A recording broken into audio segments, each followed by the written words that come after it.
धर्म के राह पर युवाओं के राग को एक सही दिशा में ले जाने का अगर इस समय हम नहीं जागे तो वास्तव में कहीं ना अभी कहीं कितने हमारे देश गुरुकुल का है? युवा, आप मुझे बताइए कितने गुरुकुल है पूरे देश भर में? संख्या आपको पता है कितने गुरुकुल की कई टोटल है? लाखों गुरुकुल थे। मैं आपको बता दूं कि 32 लाख गुरुकुल की एक जो समीक्षा निकल करके आती है कागजों में, वो उस समय प्राचीन काल के अंतर्गत थे। लेकिन आज की स्थिति जो है, आज हमारे पास हजारों में है। उसकी वजह क्या है? उसकी वजह यह है कि जब हम मुगल आक्रांताओं से जूझे, जब हमारी सनातन परिस्थितियों को, पद्धतियों को पूरी तरह से नष्ट किया गया, तो कहीं न कहीं हमारे गुरुकुलों को हथियार बनाया गया। मैं आपको अभी आगामी एक कार्यक्रम होने वाला है इंदौर, जो है मध्य प्रदेश राज्य के अंतर्गत धार जनपद में होने वाला जो कार्यक्रम है भोजशाला में, आपको बताएं 10,000 ऐसे आज गुरुकुल की के स्थिति ये विद्यार्थियों है का। कि सिर्फ 3,000 प्लस गुरुकुल देश में है। जो नंबर आज की तस्वीर दिखा रहा है, और आज क्योंकि अभी बयान सामने आया पंडित धीरेन्द्र कृष्ण शास्त्री का, तो इस नंबर को कोट करना बहुत जरूरी है, जो कि 2% नंबर होता है। टोटल 2% लोग जो है वो गुरुकुल गए हैं, गुरुकुल में शिक्षा हासिल कर रहे हैं। ये अपने आप में दर्शाता है कि बाकी के लोग कहाँ पढ़ रहे हैं। वो पढ़ रहे कॉन्वेंट्स में, बड़े बड़े अंग्रेजी स्कूलों में पढ़ रहे हैं और शिक्षा हासिल कर रहे हैं अलग अलग मीडियम्स की, चाहे बात कहे साइंस की, कॉमर्स की, मैथमेटिक्स की और डिफरेंट ट्रेड्स की। ये सारी शिक्षा लेने के लिए, और मैं तो यहाँ पे जरा आपकी बात से इत्तेफाक नहीं रखती हूँ। अगर अभी देखें, किसी को भी अपने बच्चे को पढ़ाना होता है वो कॉन्वेंट स्कूल्स का रुख करते हैं, अंग्रेजी स्कूलों का चयन करते हैं, और स्कूलों में भी ये रवैया अपनाया जाता है। अगर आप हिंदी बोल दें, संस्कृत तो आप तब पढ़ाइएगा, पहले हिंदी ही पढ़वा लीजिए स्कूलों में। प्राचीन सभ्यताओं को आप मानती हैं, आपने एक्सेप्ट किया कि पहले गुरुकुलम थे या नहीं थे? और इसके साथ साथ जो बड़े बड़े देश का जो शोध हुआ है, जीरो से लेकर के, जो संत महात्माओं ने, जो आचार्यों ने, जो विद्वानों ने जो शोध किया है, वो गुरुकुल से ही निकले हुए विद्वान थे या नहीं थे? वो किसी कॉन्वेंट से निकल करके नहीं आए थे। जो हमारी अंग्रेजी शासनकाल की पद्धति आई, कॉन्वेंट हम लोगों की शरणार्थी का एक बोलिए ना, जो है। अरे आज आपको चाहिए गुरुकुल से बढ़ करके थोड़ी साइंटिस्ट और इंजीनियर बन जाएंगे। अरे रितु जी, ये साइंटिस्ट भी उसी गुरुकुल से निकल करके आए थे। जहाज पहले भी उड़ते थे, आज भी उड़ रहे हैं। नाम अलग अलग हैं, परिस्थितियां सब कुछ अलग अलग हैं, लेकिन मैं आपको बहुत स्पष्ट कर देना चाहता हूं, कुल मिलाकर के किसी भी धर्मगुरु के द्वारा जो भी बयान इस तरीके से आ रहे हैं, उसकी पूर्ण सहमति हम लोगों को इसलिए करनी है, हमारे सनातन धर्मावलंबी को इसलिए करनी है। आज के युवाओं को जागृत करना बहुत जरूरी है कि हमारी जो ये शिक्षा की पद्धति आज जिसे हम कॉन्वेंट के रूप में देख रहे हैं, ये प्राचीन पद्धतियों में आचार्यों ने, विद्वानों ने, संत महात्माओं ने एक से एक बढ़ करके चीजों को खोज किया और समाज में उन चीजों को उतारा। अगर उसे हम अपनाएंगे नहीं, हम अपने जड़ को नहीं याद रखेंगे, तो हम शाखाओं पर लटके रहेंगे, किसी दिन आंधी तूफानों के अंतर्गत आएंगे और ऐसे विषाक्त परिस्थिति में जो नाना प्रकार की आक्रांता है और उसी में पिस जाएंगे। इससे अच्छा है कि अपनी संस्कृति, अपनी सभ्यता हमारे साथ कनेक्ट है, उनसे मैं इस पर एक राय चाहती हूँ। जो धीरेन्द्र कृष्ण शास्त्री कह रहे हैं वो ये कह रहे हैं कि वेद पढ़िए, अपने बच्चों को वेद पढ़ाइए, नहीं पढ़ाएंगे तो जावेद और नावेद बनेंगे, आगे चलकर बॉम्ब फोड़ेंगे जैसा रेड फोर्ट में हुआ, सफेद पोश होते हुए वो तस्वीर बनाएंगे। लेकिन मुफ्ती शमून कासमी कुरान की आयत नंबर 1 इकरा सिखाती है। वो कहते हैं कि तालीम हासिल करिए, पढ़िए, पढ़ो और लिखो। लेकिन पढ़ने और लिखने का नजरिया क्या तालीम को बांटा जाएगा दुनियावी चीजों में, दीनी संबंधी चीजों में? ये कब से सही हुआ? नहीं, बिल्कुल आपने सही बात कही कि उसे दीन और दुनिया, यानी धर्म और दुनिया में नहीं बांटना चाहिए, बल्कि दोनों एक है। मैं तो एक बात ये कहूंगा कि अभी जो मुझे इस बात की प्रसन्नता है कि धीरेन्द्र शास्त्री जी ने वेदों की वकालत की है, मैं उनकी पूरी पूरी प्रशंसा करता हूं। और मैं आपसे रितु जी कहना चाहता हूं कि उत्तराखंड राज्य के अंदर हमारे माननीय मुख्यमंत्री पुष्कर सिंह धामी जी ने ये पहला राज्य है जो बिल्कुल एक अलग अपनी पहचान और एक नए आयाम लिख रहा है कि उन्होंने उत्तराखंड राज्य के अंदर संस्कृत को दूसरी सरकारी जबान बनाया और वेदांत जो है वो संस्कृत के अंदर है। अगर संस्कृत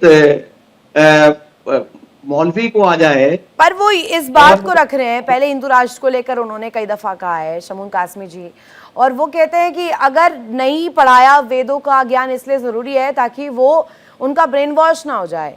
ब्रेन वॉश से मेरा मतलब आप समझिएगा जो रेड फोर्ट पर हुआ, लाल किले में जो ब्लास्ट हुआ, उस जगह पर जो हुआ, पहलगाम में जो हुआ, ये छोटे छोटे बच्चों का क्या कसूर है? मदरसों में भेजा जा रहा है, वहां पर तालीम ऐसी इस प्रकार की दी जा रही है, आरोप आप पर ये बड़ा लग रहा है।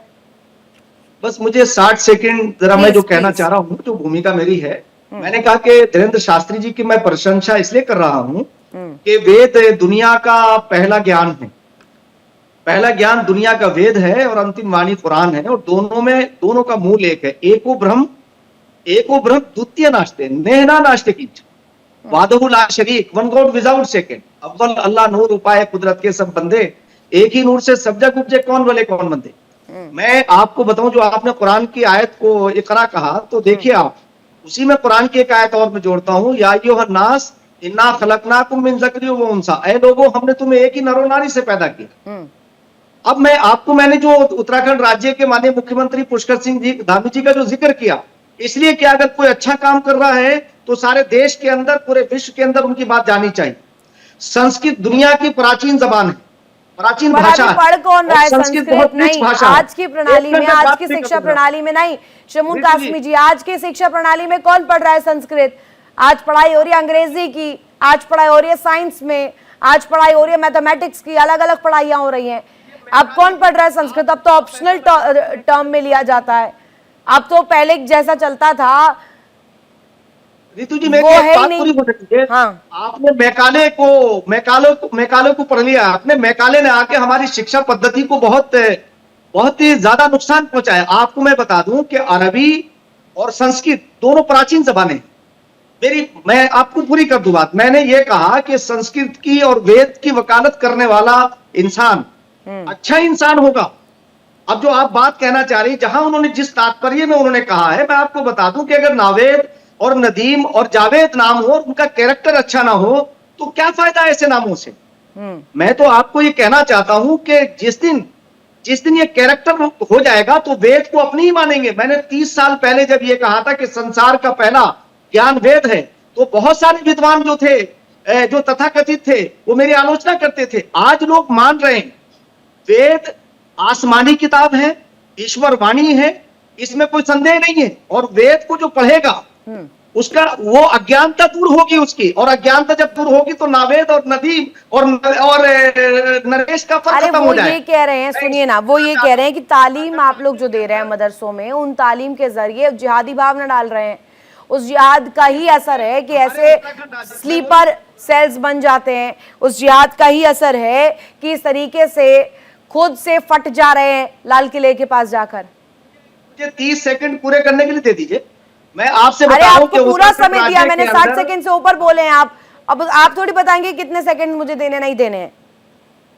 मदरसों के अंदर संस्कृत को ही पढ़ा रहे हैं, ताकि ये जो इस्लाम का या धर्म का नाम लेकर फट रहे हैं, लोगों का नुकसान पहुंचा रहे हैं, वो नुकसान ना कर सके। मगर आपको कहना चाहता हूं कि दुनिया में आप उठा के देखिए, पढ़े लिखे लोग कल्याण का जरिया और पढ़े लिखे लोग ही विनाश का जरिया है। अरे तो आप पढ़ने कहां दे रहे हैं? वही तो सवाल है।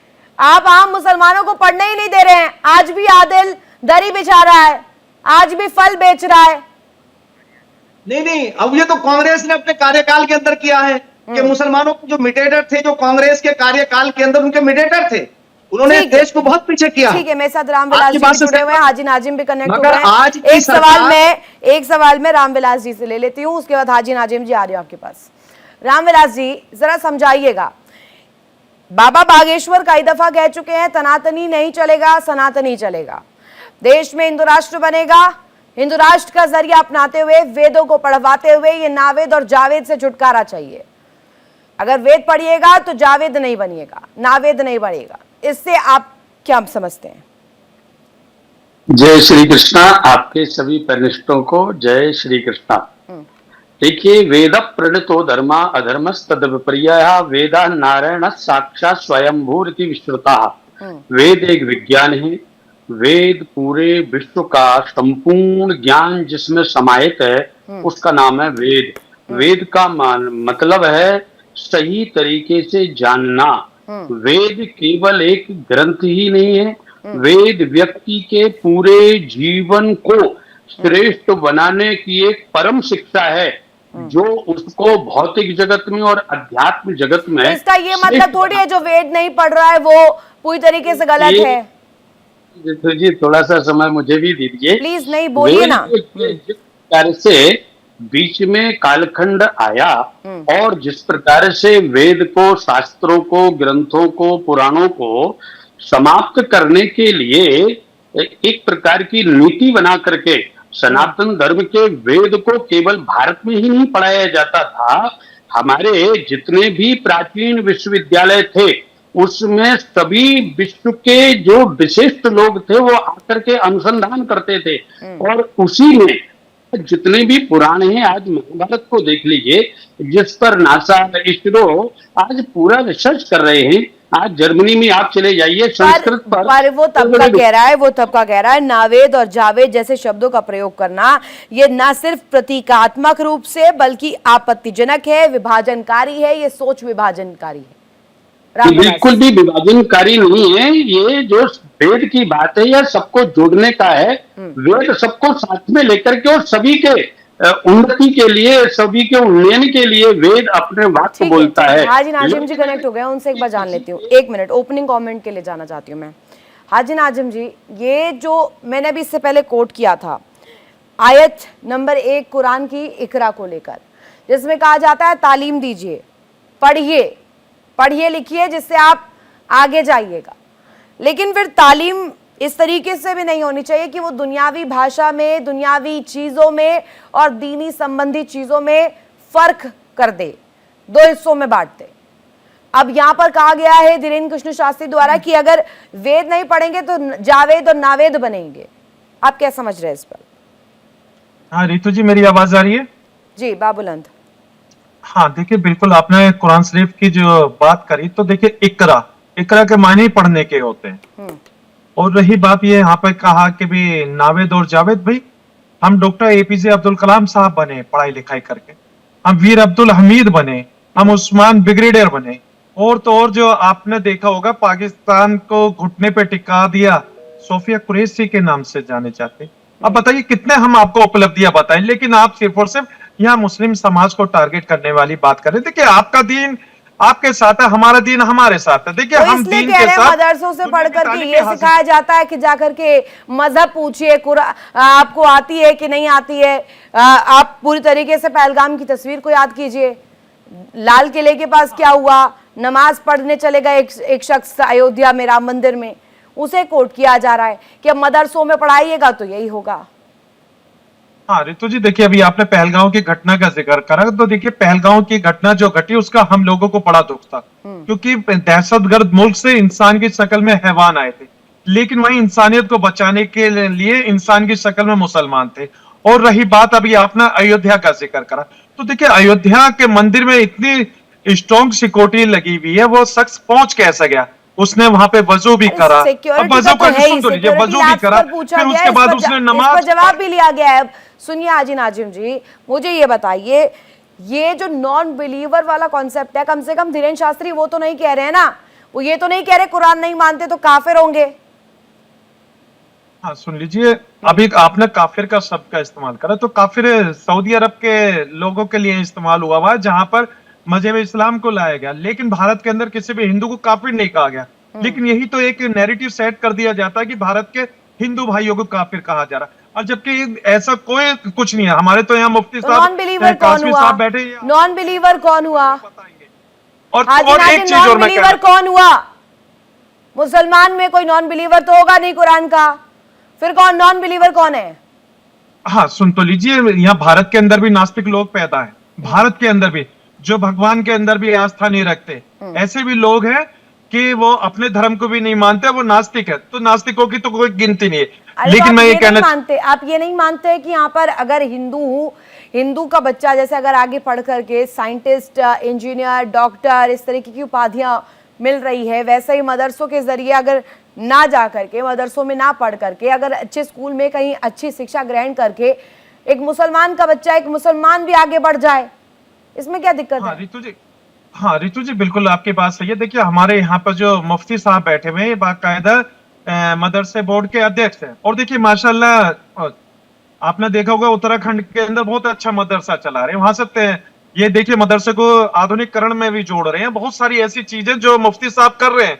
लेकिन आखिर मदरसों की बात जब आती है तो मैं बता दूं 2022 के अंदर नीट का एग्जाम क्लियर करा था मदरसे के बच्चों ने, और उसके साथ साथ अभी पंजाब में 2025 के अंदर पंजाब के मदरसे के अंदर से कुछ मुस्लिम युवकों ने नीट का एग्जाम क्लियर करा। हम तो देखिए मदरसों के अंदर तो हर तालीम दुनिया की भी दी जा रही है। और अरे सुनिए ना डॉक्टर शाहीन, वो तो पढ़ी लिखी डॉक्टर थी, वो तो पढ़ी लिखी डॉक्टर थी ना, जिसने ये पूरा प्लान किया रेड फोर्ट वाला ब्लास्ट, जो कि सरगना कही गई, जो कि सरगना कही गई, जो कि इस पूरे मजहबी आतंक को लेकर सबसे बड़ी नंबर 1 लिस्ट में आती है।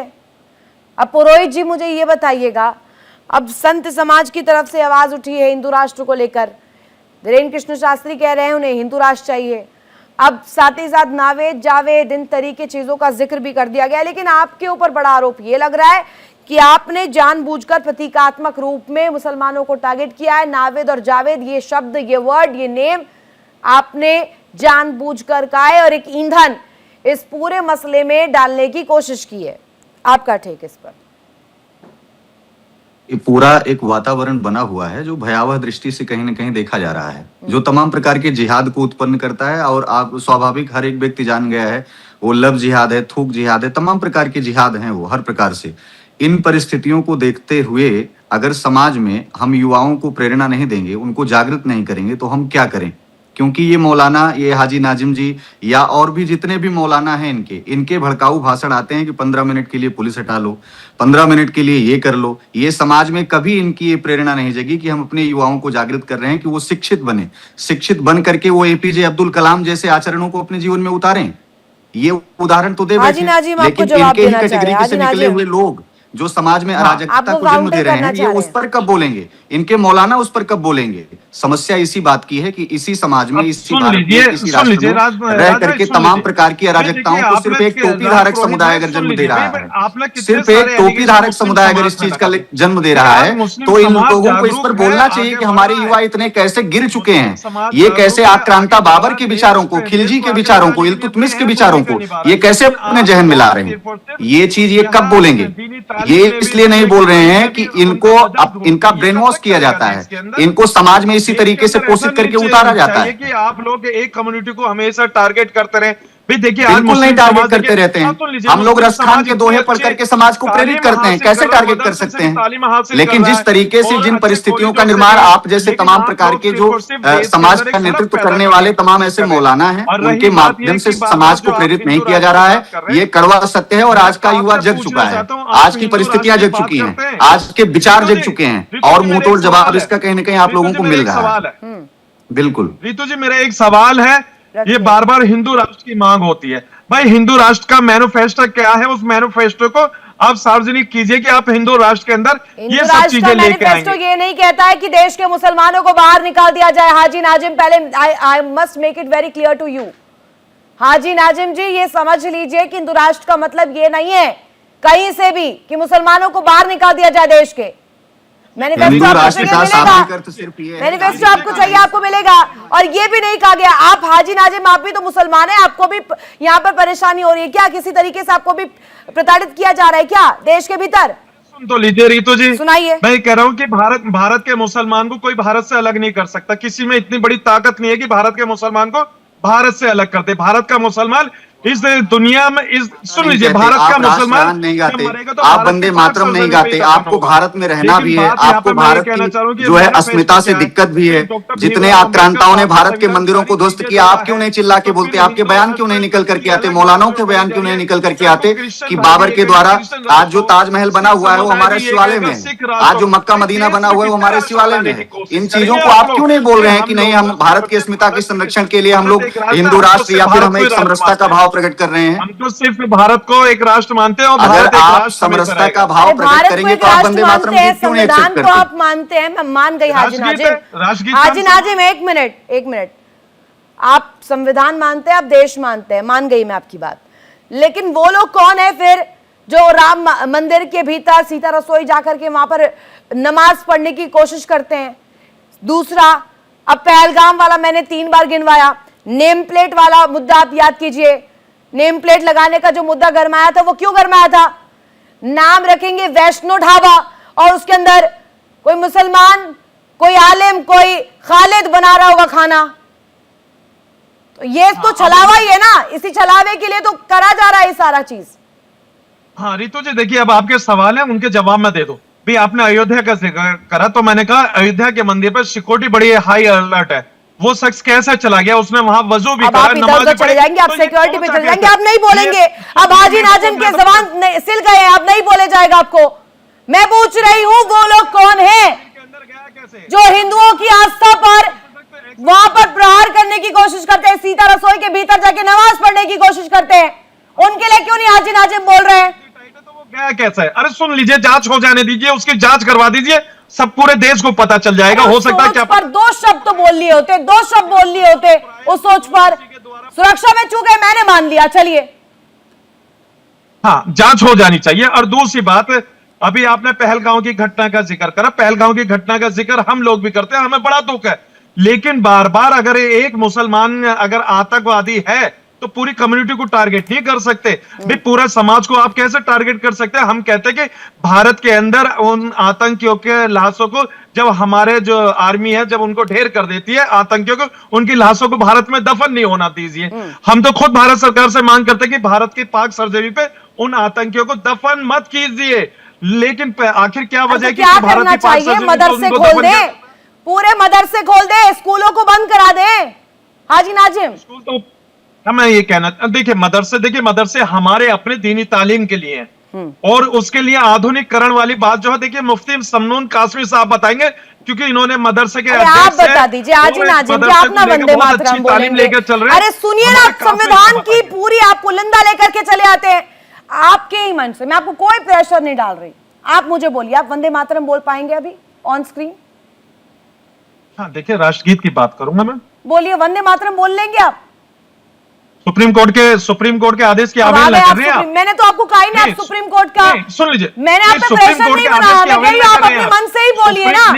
वंदे मातरम अपने मन से बोलिए हाजी नाजिम। किसी से नहीं कहलवा सकते, सुप्रीम कोर्ट ने कहा कि आप जबरदस्ती किसी से नहीं कहलवा सकते। मैंने मेंशन किया, मैंने मेंशन किया, आप दिखाइए अपनी देशभक्ति, बोल दीजिए एक बार वंदे मातरम। नाजिम खान अपनी मर्जी से तो कह सकता है, किसी की जबरदस्ती मर्जी से तो नहीं कह आचार्य सकता। अरुण कृष्ण भी रिस्पॉन्ड करना चाह रहे हैं।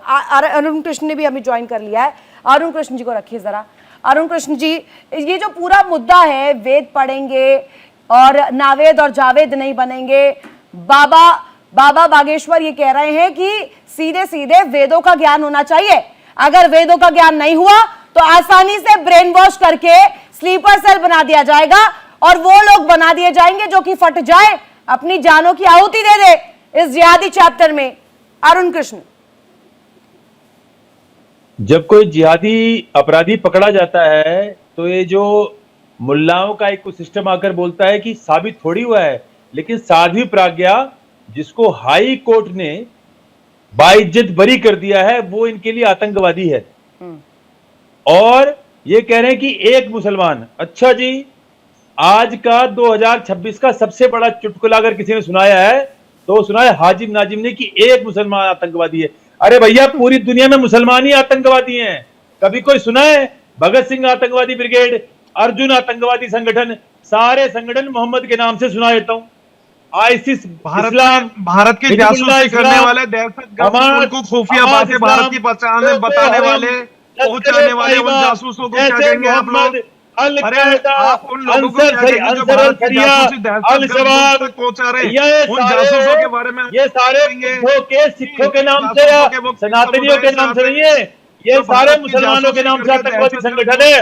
और सुनो, दुनिया में 726 डेजिग्नेटेड यूएन आतंकवादी हैं, भारत जिहादी हैं, और उसमें 700 में से 99 मुसलमान हैं। और तुम यह कहानी सुना रहे हो क्योंकि तुम्हें यहाँ पर लग रहा है रोटी, तुम्हारी रोटी लग रही है तुम्हें। अब सुनो आगे की बात सुनो, मेरे लिए फक्र की बात है, अल्लाह का शुक्र अदा करता हूँ। अरे भैया सुन लो, तुम्हारे बीच में बोला नहीं, फिर मैं किसी को बोलने दूंगा नहीं। अभी मैं इतनी देर बाद बोल रहा हूँ, बीच में टाइम टमाटर की तरह। टारगेट रहो ना भैया, नहीं सुनूंगा। आपकी बात होगी तब बोलूंगा। आपका नाम है क्या? आप धर्म गुरु हो क्या? आप जिहादियों के गुरु हो, धर्म गुरु नहीं हो। आप जिहादियों के गुरु हो, धर्म गुरु नहीं हो। चुप लो, सुन लो। इसलिए सुन लो, आपके इतने नाम, पूरी दुनिया आतंकवाद से ग्रस्त है, और आतंकवाद का जो पना है वो एक है, उसका आका है, वो आका है इस्लाम। पूरी दुनिया आतंकवाद से त्रस्त है, क्योंकि मुसलमानों के मदरसों में, मुसलमानों के मदरसे, जब तक पूरी दुनिया में मुसलमानों के मदरसे बन आपने जो ये मुद्दा उठाया है ना, ये बहुत सटीक आप उठा ले गए हैं। अब ये हाईलाइट आपने जो कर दिया है ना, इस पर मैं एक बार चाहती हूँ, शमून कासमी जी कनेक्ट है, बेहतरीन व्यक्ति है, उनसे मैं जानना चाहूंगी। शमून कासमी जी, इस पर जरा आप बात रखिएगा। आप उत्तराखंड से ताल्लुक रखते हैं, उत्तराखंड से आप एक एक चीज जानते हैं, वहां की तस्वीर कैसी है। मजारों को हटाया गया जो वैध तरीके से वहां पर थी, वो भी कार्रवाई की जद में आई, आप उसका समर्थन करते आए शुरू से।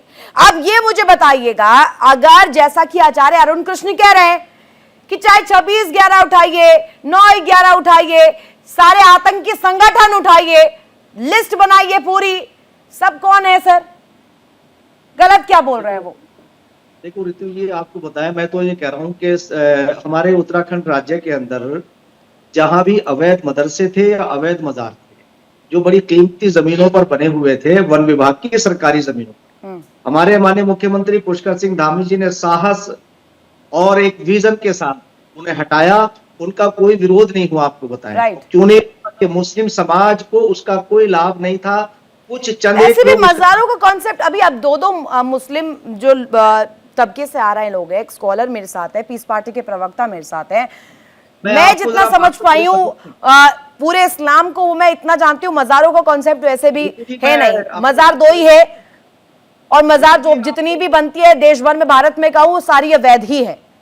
मैं गलत कह रही हूँ तो बता दीजिए शमून कासमी जी। हाँ रितु जी, मैं आपको उसी पर आ रहा था कि दरअसल क्या हुआ है कि जो जिस तरह से उन्हें इस्तेमाल किया 60 साल तक, तथाकथित कांग्रेस पार्टी ने उन्हें वोट बैंक बना के रखा, उनका ब्रेन वॉश किया। उनके जो मीडिएटर थे, जो दलाल थे उनके, जो उन पर मीडिएटिंग करते थे, उन्होंने मुसलमानों को आरएसएस और बीजेपी से डरा करके उनका तुष्टीकरण किया। आज की सरकार संतुष्टिकरण पे काम कर रही है, सबका साथ, सबका विकास, सबका विश्वास। Well said bye you. एक मिनट, हाजी नाजिम, आपसे मैंने कहा वंदे मातरम बोलने के लिए, आपने मेरे पे ये आरोप लगाना शुरू कर दिया, आपने सुप्रीम कोर्ट की लाइनें कोट कर दी, आपने संविधान का हवाला देना शुरू कर दिया। बस आपको मैंने वंदे मातरम बोलने की दरख्वास्त की थी, मैंने कोई प्रेशर नहीं बनाया आप पर। बता दीजिएगा मैंने प्रेशर बनाया हो तो। मैंने कहा आप अपनी दिली इच्छा से बोल दीजिए एक बार वंदे मातरम, देश प्रेमी देखेगा। आप मुसलमान कौम थोड़ी छोड़ देंगे वंदे मातरम बोलने से। हाँ रितु जी, देखिए, अब जब बात आप राष्ट्रगीत की बात बार बार करती हैं, देखिए मैं राष्ट्रगीत का सम्मान करता हूँ, और आपको मुझे देशभक्ति का सर्टिफिकेट देने की जरूरत नहीं है, क्योंकि ऑलरेडी अल्लाह का शुक्र है, चाहिए भी नहीं, मुझे चाहिए ही नहीं आपसे सर्टिफिकेट। लेकिन तब जब अगर यहाँ पर किसी हिंदू के बयान पर आकर डिफेंड करेंगे और ये कहेंगे कि यहाँ पर बांटने वाली राजनीति चल रही है और एक तबके को टारगेट किया जा रहा है, तो मैं बार बार आपसे पूछूंगी, आपने क्या बोला? मुसलमानों को जानबूझ के टारगेट किया जा रहा है क्या? रितु जी, दिल पे हाथ रख के बता दीजिए, क्या मुसलमानों को टारगेट नहीं किया जाता? बताइए ना कैसे किया जा रहा है, मुझे बता दीजिए। आज मुझे उदाहरण चाहिए आपसे। बताइए, क्या टारगेट नहीं करा जाता?